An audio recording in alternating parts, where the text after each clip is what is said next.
Our weed of the week is volunteer Roundup Ready corn. So you're not going to control this volunteer corn with Roundup. You're going to need something else. Here's the good news.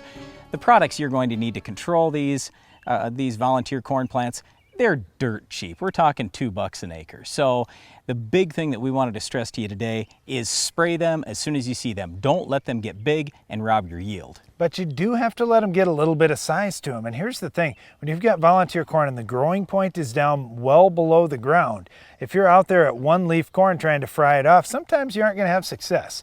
You may want to see just a little bit more growth on it before you spray. Well, that was the whole key there. If you're using something like, let's say it's Liberty, Gramoxone, any of those types of things, that's just not going to work very well because you don't get into that growing point. You need something systemic. That's where we're talking about something like Fusilade, Assure 2, Secure, one of those types of products. And I love it when the volunteer corn is small. I want it an inch tall, but you have to get great spray coverage. Darren made mention just a little bit earlier, and we were talking about spray droplet size.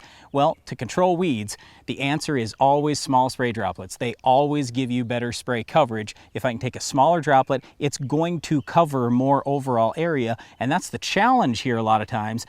Guys start running 15 gallons of water per acre and they've got droplets that end up landing on the ground. Well, that does you no good. And droplets that run off do you no good. I'd rather have you lower your water volume down a little bit, run smaller spray droplets, you'll get better results. Here's the other key to killing volunteer corn. It's the adjuvants. You need to have an oil in there. With some of the products, they'll like methylated seed oil. Some will like crop oil. I really like having oil in there. That drives it into that leaf quicker. Absolutely. It's definitely going to be better than non-ionic surfactant. Another quick question we get is guys trying to kill off corn, going to replant corn. Doesn't work if you're going to use Select, Assure, something like that. Look at the restriction. You're probably talking 7 to 10 days out. There is a tiny amount of residual, only a tiny amount, but you can't plant corn immediately the day after you've sprayed. That's all the time we have for our Weed of the Week, but Iron Talk is coming up next.